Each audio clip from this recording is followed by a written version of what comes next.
Hello everybody, welcome to our honest talk. तो ये video बनानी बहुत ज़रूरी थी। क्या है, अभी यूपीएससी का रिज़ल्ट भी आया है। कई लोग इंटरव्यू में फेल हो गए होंगे, उसके बाद प्रीलिम्स हुआ। ठीक है, सबने अपनी आंसर की चेक कर ली होगी। अभी किसी को नहीं पता है कि कौन क्वालिफाई हो रहा है, कौन नहीं क्वालिफाई हो रहा है। कोई लोग कह रहे हैं कट ऑफ 80 to 85 के बीच में जाएगी। तो अगर आपके 85 एंड अबव आ रहे हैं तो आप अपनी मेंस की प्रिपरेशन शुरू कर दीजिए। लेकिन अगर नहीं भी आ रहे हैं और आप अभी डाउट में हैं, आपको नहीं समझ में आ रहा है क्या करना चाहिए, तो उन सब के लिए ये ऑनेस्ट टॉक है। मैं भी इसी साइकिल में रहा हूँ, काफ़ी 3-4 साल हो गए हैं। मैंने भी इस पूरी साइकिल प्री मेंस हर प्रोसेस से गुजर चुका हूँ। उसके बाद मैं आपके साथ वीडियो बना रहा हूँ। ठीक है, कई कारण होते हैं, आपको नहीं पता होता है आप क्यों फेल हो रहे हैं, क्यों पास हो रहे हैं, तो उन सब के लिए है। इसमें हम कई मेजर चीज़ों पे बात करेंगे। मैंने वो सारे पॉइंट लिख भी लिए हैं किस किस चीज़ पे बात करेंगे, ताकि कोई मिस ना हो जाए कि पहली चीज़ मेरी प्रीलिम्स और मेंस के फेलियर की क्या मेजर मिस्टेक्स रहीं। ठीक है, दूसरा what to do if you have failed. ठीक है, थर्ड आपकी इमोशनल कंडीशन अभी क्या होगी। कई लोग सोच रहे होंगे काश ये क्वेश्चन सही हो जाता तो ये वाला पास हो जाता, इस बार पास हो जाऊंगा तो ये बन जाऊंगा, ये इनको बन के ये दिखा दूंगा, वो दिखा दूंगा। तो ये वाली एक कंडीशंस हो गई। फिर आपके अभी अटैम्प्ट्स कितने हुए हैं, 3 हो गए हैं कि 4 हो गए हैं या 5 हो गए हैं या दूसरा ही अटैम्प्ट है, तो ऐसे केस में आपको क्या करना चाहिए। फिर आपको प्रिपरेशन अपनी कंटिन्यू करनी चाहिए कि नहीं। अगर आप किसी प्लान बी के बारे में सोच रहे हैं तो अगर वो गवर्नमेंट प्लान बी है तो क्या क्या प्लान बी हो सकते हैं। अगर आप अदर प्लान बी के बारे में सोच रहे हैं तो उसके लिए क्या क्या प्लान बी हो सकते हैं। और जिनको सीखना है उनके लिए भी मेरे पास कुछ है सिखाने के लिए, क्योंकि अभी क्या है, मैं भी एक रेप्यूटेड कोचिंग इंस्टीट्यूट में भी काम कर रहा हूँ और इसके अलावा भी मैं जॉब स्विच के लिए देख रहा हूँ, उसके लिए भी मेरे पास ऑफ़र है। तो मैं इस पूरी प्रोसेस से निकल के बाहर आके और फिर एक नए पर्सपेक्टिव से सोच के आपको बता रहा हूँ। ये सारा सब कुछ मेरा फेस किया हुआ है, तो ये एक पर्सनल एक्सपीरियंस है, कुछ भी इसमें बनाई हुई बात नहीं है। तो पहली बात है learning from my mains and pre failure. अब मैं अपनी मार्कशीट भी थोड़ी देर में आपको दिखा दूंगा, लेकिन खैर उस पर फोकस नहीं करिए। क्या है, वो कोई ऐसी बड़ी मुद्दा नहीं है, आपके पास भी आ जाएगी जब आपका प्री क्लियर हो जाएगा। ठीक है, दिखाने के लिए देखिए मेरी मार्कशीट है, लेकिन खैर वो अभी उधर रखिए।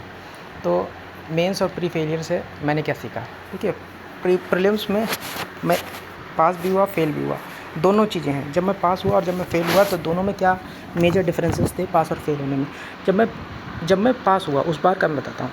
जिस बार मैं पास हुआ उस बार मैंने 74 मार्क्स लगाए थे गिन के। ये सिर्फ जीएस के हैं, इसमें सीसेट के नहीं है। सीसेट के 20 अलग और पीवाईक्यू मैंने 2013 से पूरे सारे लगाए थे। तो आप देख रहे हैं। तो जो इसके बाद मैंने हर एक मॉक को एनालाइज़ किया था, हर एक मॉक को रीड किया था, उसके नोट्स बनाए, उसको बार बार पढ़ा। ठीक है, उस बार मैंने कोई भी मेजर कोई भी जितना कोर्स हो सकता है, किताबें हो सकती है, वो कोई भी मिस नहीं किया था। ठीक है, उससे पहले जब मैं फ़ेल हुआ तब मेरी क्या गलती थी, या जब दोबारा भी मैं फ़ेल हुआ तो उसमें क्या गलती थी। देखिए, कुछ किताबें होती हैं पॉलिटी। ठीक है, पॉलिटी की लक्ष्मीकांत हो गई मान लीजिए। ठीक है, इसी तरीके से स्पेक्ट्रम हो गई। ठीक है, तमिलनाडु एनसीईआरटी हो गई क्लास 11th की, या थीम्स ऑफ इंडिया जो किताबें हैं ना 11th-12th की 1-2। ठीक है, इंट्रोडक्शन टू एंशिएंट आर्ट हो गई, आर्ट एंड कल्चर की। ठीक है, इसी तरीके से ज्योग्राफी की क्लास 11th और क्लास 12th की 4 किताबें हो गई। ठीक, इस तरीके से सोशोलॉजी की एक किताब है। पॉलिटिकल थ्योरी की क्लास 12th की एनसीईआरटी है। ठीक है, ये हो गई। इसके अलावा कुछ और चीज़ें, जैसे आप ये किताबें बेसिक किताबें हैं, ये इतनी किताबें जब आप बिल्कुल रट के चाट के ख़त्म करके नहीं जाते हैं। उसके अलावा पीवाईक्यू हो गए। अब पीवाईक्यू ज़रूरी नहीं सन 2000 से 2025 तक के, आपको हर ईयर का पीवाईक्यू पता होना चाहिए उसके ऑप्शन के तहत। कई बार आप लगा चुके हों, फिर मिनिमम 20 मॉक टेस्ट आप दे चुके हों। ठीक है, चाहे वो अभ्यास हो, चाहे वो अनुभव हो, चाहे वो किसी का भी सिमुलेटर हो, या आप सेक्शनल दें या फुल लेंथ टेस्ट दें, लेकिन वो आपको देने ही देने हैं। ठीक है, आपकी पॉलिटी, ठीक है, इकोनॉमी जैसे मैंने मृणाल सर से पढ़ा था। ठीक है, इकोनॉमी हो गई, पॉलिटी हो गई, साइंस एंड टेक मैंने शिवेन सर से पढ़ा था, काफ़ी अच्छा उन्होंने साइंस एंड टेक पढ़ाया। उससे पहले भी मैंने हिमा बिंदु मैम से पढ़ा था। ठीक है, तो मेरा काफ़ी क्लियर था, मैंने 2 जगह से साइंस एंड टेक पढ़ा। ठीक, इन्वायरमेंट अगर आपको नहीं पता होगा तो मैंने ऋषिकेश सर से पढ़ा था। ठीक है, ऋषिकेश सर ने इन्वायरमेंट बहुत तगड़ा बताया। मैपिंग मैंने की थी सुदर्शन सर की। ठीक है, और खुद से भी की थी। तो क्या है, आपके जो बेसिक सब्जेक्ट्स हैं वो अगर आप उसमें आप ये ढूंढेंगे कि इसकी शॉर्टकट क्या है, इसकी मैराथन वीडियो कौन सी है, या इसके सिंपलेस्ट लेक्चर कौन से हैं, या आप कुछ ट्रिक ढूंढेंगे तो वो आपको नहीं होगी। फिर मैं आपको ये बताऊं, ये बहुत रेयर है, ये चीज़ जो मैं बताने जा रहा हूँ ये बहुत रेयर है। ठीक है, आदमी कहता है फ्लैश आंसर राइटिंग सेशन वगैरह वगैरह, आंसर राइटिंग सेशन जिस दिन प्री दिया था मैंने। ठीक है, प्री के दूसरे एक दिन छोड़ के दूसरे दिन गैप करके मैंने पहला अपना मेंस का एथिक्स पूरा फुल लेंथ पेपर दे दिया था। ठीक है। एक दिन मैंने, और उस दिन पूरी एथिक्स रिवाइज़ भी नहीं हुई थी, बहुत गंदा टेस्ट गया था। मैंने टोटल 8 फुल लेंथ टेस्ट दिए सिर्फ एथिक्स के। मैंने एक इनसाइट आईएएस की टेस्ट सीरीज़ खरीदी थी, ठीक है, उसके अंदर बहुत सारे टेस्ट हैं, ठीक है। मैंने ईयर राउंड की खरीदी थी, लेकिन मैंने कम से कम बहुत सारे टेस्ट बचा के रखे थे। और मैं आपको सच बताऊँ, प्री और मेंस के बीच में मैंने 34 एफएलटी दिए, 34 एफएलटी। ये छोटी बात नहीं होती, बहुत बड़ी बात होती है। यहाँ तक कि मैं आखिरी दिन पे जब अपना सिमुलेटर लगा रहा था, तो ये समझिए थर्ड और फोर्थ पेपर के बीच में मैं इतना थक गया था कि हमने सिर्फ हर आंसर के मेजर पॉइंट ऐसे लिखे कि इस आंसर को ऐसे अटेम्प्ट करूँगा, ऐसे आंसर को ऐसे अटेम्प्ट करूँगा, और करके छोड़ आया। इतना ज़्यादा मैं एग्जॉस्ट हो गया था सिर्फ मेंस पेपर लिखने से पहले, ठीक है। इसका ये फ़ायदा हुआ कि उससे पहले मेरे कभी भी आंसर पूरे नहीं होते थे, लेकिन जब मैं इतना लिख लिया ना, मेरे मेंस में एक भी क्वेश्चन नहीं छूटा, एक भी क्वेश्चन नहीं, ठीक है। हर पेपर 2 मिनट पहले पूरा हो गया, हर पेपर 2 मिनट पहले पूरा हो गया, और किसी में भी मुझको बहुत ऐसे करके ये सब नहीं करना पड़ा, तमीज़ से पेपर पूरा हो, ठीक है। ऑप्शनल, अब ठीक है, इसी तरीके से तो मैं ये बता रहा हूँ, हार्ड वर्क तो बहुत किया। अब मैं बताता हूँ लर्निंग मेरी मेंस और प्री से क्या रही। मेंस से सबसे बड़ी ये लर्निंग रही, मेरे ऑप्शनल में मार्क्स कम रहे, ठीक है।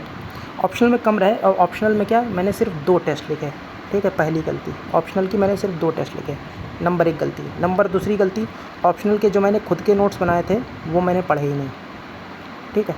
मैंने ऑप्शनल कहीं और से पढ़ा था, नोट्स मैंने बनाए, वो मैंने पढ़े नहीं। फिर मैंने बाद में कुछ नोट्स मैंने हिमाबंधु मैम के पढ़ लिए, कुछ कहीं से पढ़ लिए, कुछ कहीं से पढ़ लिए।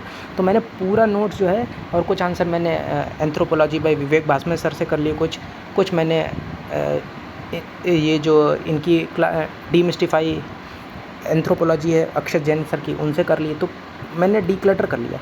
फिर दूसरी चीज़, मैंने एक ही ऑप्शनल के एंथ्रो के 3 जगह से लेक्चर कर लिए, ठीक है। कुछ टॉपिक का एक जगह से पूरा किया, कुछ टॉपिक कहीं से कर लिए। तो ये क्या हुआ, ये डीक्लटर मतलब एकदम बिल्कुल फैला दिया रहता। तो क्या हुआ, ऑप्शनल तो मुझे पूरा आता था, सब कुछ आता था, लेकिन एक ऐसा कोई फाइनल स्टिक रिसोर्स नहीं रह पाया जिस पर मैं अपना भटकता हूँ। तो मेरे देखे 230 से अब तो हैं, लेकिन क्या होता है कि आपको 300 प्लस चाहिए एक डिसेंट रैंक स्कोर करने के लिए। आपका मेजर फोकस ये नहीं रहता कि आपका बस प्रीलिम्स क्वालिफाई कर जाए, आपको रैंक लानी होती है, ठीक है। अंटिल जब तक आपकी रैंक नहीं आ जाती है, तब तक प्री क्वालिफाई करना, मेंस क्वालिफाई करना, या कितने भी नंबर आना, वो सब बेकार है, कोई मतलब नहीं इन सब चीज़ का। दूसरी चीज़ क्या है कि मुझको हमेशा लगता था मेरे एथिक्स बहुत स्ट्रॉन्ग है, लेकिन उसमें भी मेरे मार्क्स 97 रह गए। ये अभी तक नहीं समझ में आ रहा है मेरे मार्क्स 97 क्यों रह गए, जबकि मेरा केस स्टडी बहुत स्ट्रॉन्ग पोर्शन है, ठीक है। यहाँ तक कि मुझे टेस्ट सीरीज़ में भी 14 मिल जाते थे आराम से केस स्टडी में, लेकिन फिर भी नहीं आया। तो ये एक सोचने वाली चीज़ है। फिर दूसरा, मैंने ये सोचा था कि GS1 में और GS3 में एवरेज आंसर लिख देंगे तो उसका फ़ायदा हो जाएगा, लेकिन नहीं हुआ। GS1 और GS3 में भी अच्छे मार्क्स इंक्लूड किए जा सकते हैं। तो अगर मैं 20 मार्क्स मैं पूरे GS में बढ़ा लेता, 10 मार्क्स ऐसे में बढ़ा लेता, और लगभग 20 से 30 मार्क्स ऑप्शनल में बढ़ा लेता, तो मेरी एक अच्छी रैंक होती, ठीक है। लेकिन अब ये सब तो पुरानी बातें हो गई। तो इससे मैंने क्या सीखा है, देखिए, सबसे नंबर 1 चीज़, कोई भी शॉर्टकट नहीं होता है, ठीक है।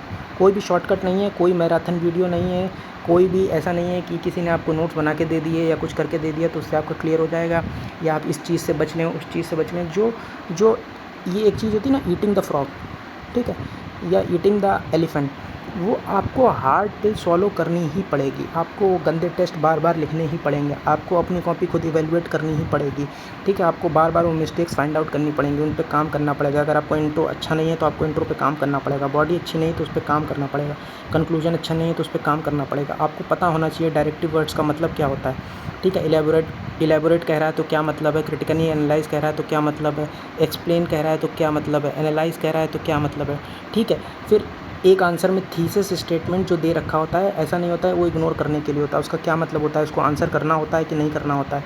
थीसिस स्टेटमेंट को कितनी वैल्यू देनी चाहिए, एक बॉडी में मेन बॉडी कंटेंट कितना होना चाहिए, ठीक है, उसके पॉजिटिव्स कितने होने चाहिए, नेगेटिव कितने होने चाहिए, वे फॉरवर्ड कहाँ पे एड्रेस करना है, ठीक है, कंक्लूजन में क्या बात करनी है, पंच लाइन होनी चाहिए कि नहीं होनी चाहिए, डायग्राम किस फिगर में बनाना है नहीं बनाना है, टेबुलर फॉर्म किस फिगर में किस क्वेश्चन में बनानी नहीं बनानी। तो आपको ये हार्ड पिल फॉलो करनी ही पड़ेगी। एंथ्रो में कितना कंटेंट होना चाहिए, आपको थिंकर्स कितने मेंशन करने चाहिए, कौन कौन सी थ्योरीज मेंशन करनी चाहिए, किन को कोट करना चाहिए। तो ये चीज़ जब तक आप खुद नहीं जान पाएंगे तब तक इन सब चीज़ों का कोई मतलब नहीं है। आप प्रीलिम्स में वो चार्टर एक्ट रखते रहिए, उसे एक सवाल कभी फंस जाता है कभी नहीं फंस जाता है, या फंडामेंटल आप याद कर लीजिए, उससे क्या मतलब है। देखिए आप पॉलिटी में आएंगे 14 क्वेश्चन, 14 ही मान लिया आपने सही कर लिया, लेकिन अगर आप इकोनॉमी नहीं सही कर पा रहे हैं, एंशिएंट मॉडर्न हिस्ट्री नहीं सही कर पा रहे हैं, या आप एनवायरनमेंट पूरा ही मिस कर दे रहे हैं, या आप अगर डिफेंस पूरा मिस कर देंगे तो इसका कोई मतलब नहीं है। अब अगली चीज़ है what to do if you have failed. देखिए अगर आप फेल हो गए हैं, है ना, तो पहले बात तो अपने आप को फेलियर मत समझिए। आपने एक बहुत बड़े एग्ज़ाम को ट्राई करने की कोशिश करी थी और उस एग्ज़ाम में आपको बस सक्सेस नहीं मिली या कोई रैंक नहीं मिली, ठीक है, या आपका मन था। सबसे पहले जो आपने अपने लिए डिसीजन लिया ना, जो आपने अपने लिए डिसीजन लिया, उस डिसीजन पर रिग्रेट करने का कोई मतलब नहीं होता है। It was your choice to become IAS officer या IPS ऑफिसर या जो भी आपको बनने का मन था। अब वो आप नहीं बने या बने या कुछ भी हुआ, उसमें कोई दिक्कत नहीं है, ठीक है। बन गए तो बहुत अच्छा लगता है, नहीं बने तो कोई ऐसी समस्या वाली बात नहीं है। बहुत सी चीज़ें नहीं मिलती हैं तो उसके लिए आपको फेलियर कंसीडर करने की ज़रूरत नहीं है, आपको अपने अदर ऑप्शंस ढूंढने की ज़रूरत है, ठीक है। ये एक एग्ज़ाम था, जिन कंट्रीज़ में ये एग्ज़ाम नहीं होता, क्या वहाँ पे लोग खुश नहीं हैं? तो ये सोसाइटी के द्वारा फीड किया गया एक आइडिया है जो हम लोगों के मन में भरा जाता है, ठीक है। तो जब वो भरा गया, मान लीजिए आपकी कंडीशनिंग हुई, आपका मन ये निकालने का हुआ, तो बहुत अच्छी बात है। आपके अपने एम्बिशन है, किसी के एम्बिशन को टोकने वाला, खरोदने वाला, धुतकारने वाला नहीं चाहिए। लेकिन अगर आप नहीं सक्सेस हुए तो कोई बात नहीं, उसमें कोई बात ऐसी दिक्कत नहीं है। आपको फेलियर नहीं समझना है। अपनी इमोशनल कंडीशन में आपको कभी भी कुछ चीज़ें सेल्फ डाउट नहीं करने हैं, अपने आप को फेलियर नहीं समझना है, ठीक है। आपको अपने आप को दूसरों की नज़रों से नहीं देखना है कि ये हमको कैसा समझ रहा होगा, ये हमको कैसा समझ रहा होगा, ये सब कुछ नहीं सोचना है, ठीक है। और एक चीज़ जिसमें बहुत बड़ी मैटर करती है वो है नंबर ऑफ़ अटेम्प्ट्स। देखिए अगर आपके नंबर ऑफ़ अटेम्प्ट 3, 4 या 5 हैं तो मैं आपको स्ट्रांगली सजेस्ट करूँगा, स्ट्रांगली नहीं, मैं तो बिल्कुल कहूँगा, सबसे पहले आप प्लान बी ढूंढिए, उसके बाद कुछ भी सोचिएगा, ठीक है। उसके बाद UPSC के बारे में सोचिएगा। UPSC का यू भी तब तक मत सोचिए अगर आपके 3, 4 या 5 अटेम्प्ट हो गए हैं और आपका सक्सेस नहीं आई है, तो आप पहले प्लान बी सोचिए, बाद में UPSC के यू के बारे में भी पढ़िए, ठीक है। लेकिन अगर आपका पहला या दूसरा अटेम्प्ट था और आपको फेलियर मिला है, तो मैं कहूँगा आप अपनी गलती से सीखने की कोशिश करिए। प्रीलिम्स में गलती हुई तो प्रीलिम्स में, मेंस में गलती हुई तो मेंस में, या इंटरव्यू में कम मार्क्स आए तो इंटरव्यू में, उन गलतियों से सीख के एक बार फिर से कोशिश करिए, ठीक है। अगर आपका ये पहला या दूसरा अटेम्प्ट था, ठीक है, 3 अटेम्प्ट तक तो मेरे हिसाब से आपको बहुत कोशिश करनी चाहिए, पहले पूरी जान लगा के। लेकिन अगर आपके 3, 4 या 5 हो गए तो आप अपना छठा, 5वां या चौथा अटेम्प्ट तभी देना जब आपका प्लान बी एकदम सक्सेसफुल हो जाए, आप फाइनेंशियली स्टेबल हो जाओ और आपको UPSC में फ़ेल होने का डर ना रहे। आप पढ़ो इसलिए क्योंकि आपका पढ़ने का मन था, करो इसलिए क्योंकि आपका करने का मन था। ये एक लाइफ चॉइस नहीं बन जानी चाहिए, ठीक है। तो ये अटेम्प्ट की बात रही। तो ये शुड यू कंटिन्यू या अटेम्प्ट, ये मैंने आपका वो कर दिया, ठीक है। इमोशनल कंडीशन, देखिए बहुत लोगों की इमोशनल कंडीशन ये होती है कि फेल होने के बाद वो एकदम ब्रेक डाउन हो जाते हैं, या उनको लगता है कि बहुत टाइम चाहिए, या उनको लगता है कि अब इससे कैसे डील करें। देखिए मैंने डील कैसे किया था, या मुझको लगता क्या है कि डील करने का बेस्ट तरीका क्या है।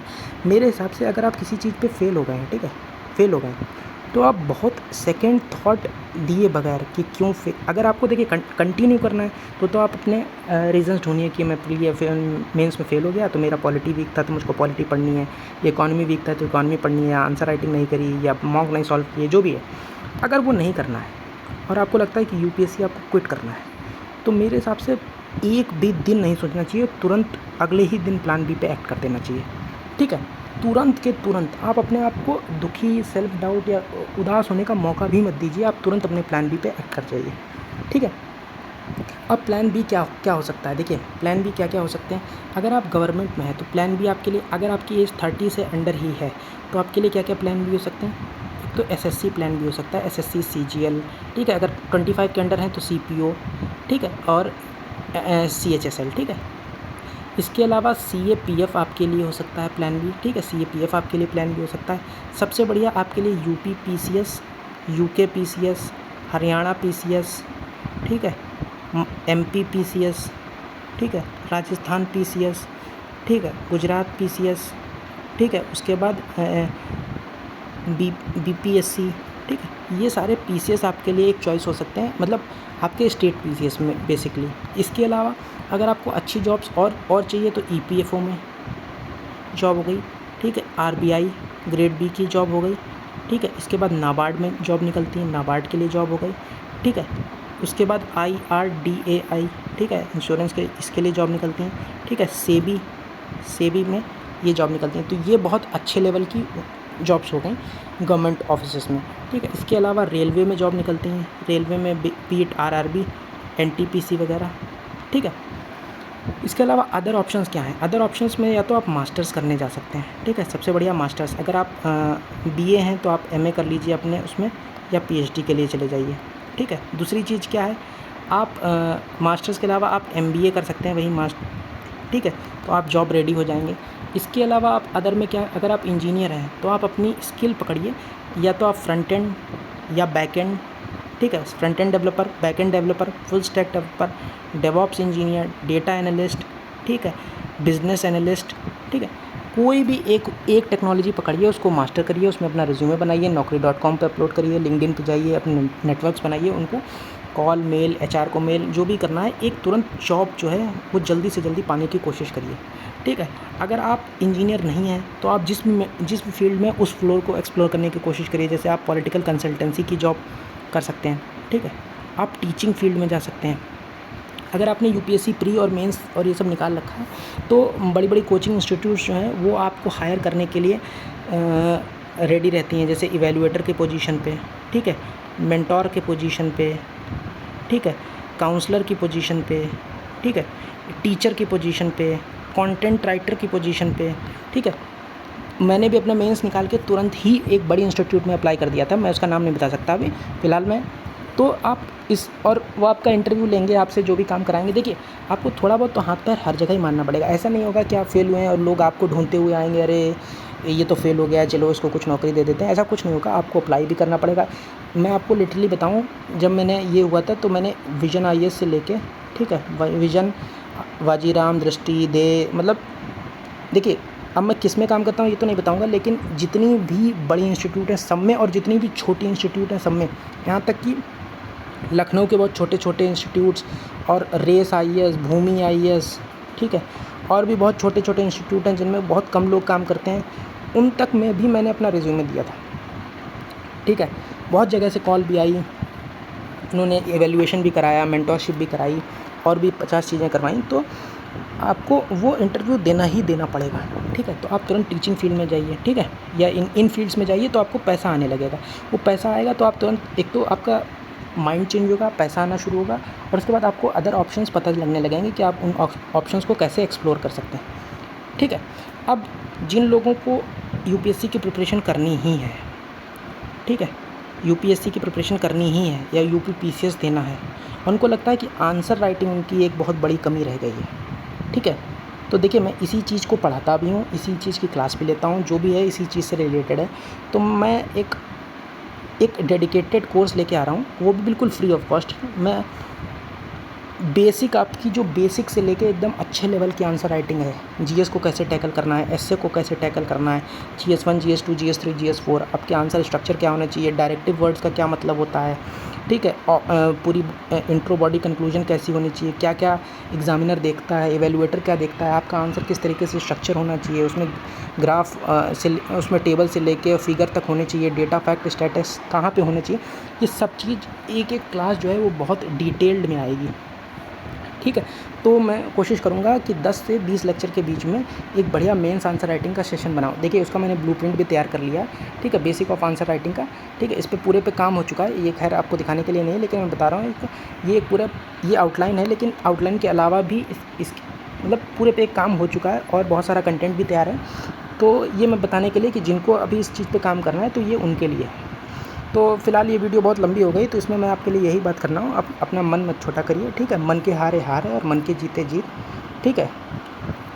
और जो लड़े ही नहीं तो वो क्या हारेंगे, वो क्या जीतेंगे, ठीक है। तो आपका काम लड़ना है। आपको अगर प्लान बी चूज़ करना है, अदर ऑप्शन चूज़ करने हैं, जो भी चूज़ करना है, एक फ़र्म डिसीजन बनाइए। और आपका 3, 4 और 5th अटैम्प्ट हो गया है तो अभी यूपीएससी की रेस से बाहर आइए, ठीक है। आप अगर 6th अटैम्प्ट में भी IAS बन जाएंगे तो IAS ही बने रहेंगे। लेकिन अगर बीच में, जैसे आप अभी 25 साल के हैं, 26 साल के हैं, ठीक है, 1 साल आपने गैप लेके किसी अच्छी जगह पे जॉब कर ली तो आप 27 साल के हो जाएंगे, ठीक है। अब तब मन लगा के पढ़ लीजिएगा और 1 साल में यूपीएससी क्रैक कर लीजिएगा। नहीं हुआ तो 1 और साल में क्रैक कर लीजिएगा, अब 29 साल में IAS बन जाएंगे, ठीक है। आप उसमें chief secretary, cabinet secretary rank तक नहीं जाएंगे, लेकिन ठीक है, आप IAS बन जाएंगे, कोई दिक्कत नहीं है, ठीक है। तो ज़्यादा इस फोमो में मत रहिए। एन IAS एट 29 और 30 स्टिल एन IAS, ठीक है। तो अभी आपके लिए क्या है कि आप अपने मेंटल हेल्थ को बचा के रखिए, क्योंकि इस समय उसकी बहुत ज़रूरत होती है। आज की दुनिया में ये ब्रेकडाउन बहुत जल्दी आता है। Nobody is there to support you, not even your parents और not even your close family. कोई भी आपकी कंडीशन समझ ही नहीं पाएगा जो इस प्रोसेस की रिगरस जर्नी से गुजरा नहीं है। तो अपने आप पे ज़्यादा हार्श मत होइए, और जो भी मैंने आपको बताया, अगर आपको उसमें से कोई भी बातें सही लगी तो इस चैनल को लाइक और सब्सक्राइब कीजिए, फॉलो कीजिए। मैं आपकी मदद करता रहूँगा। धन्यवाद। Bye bye.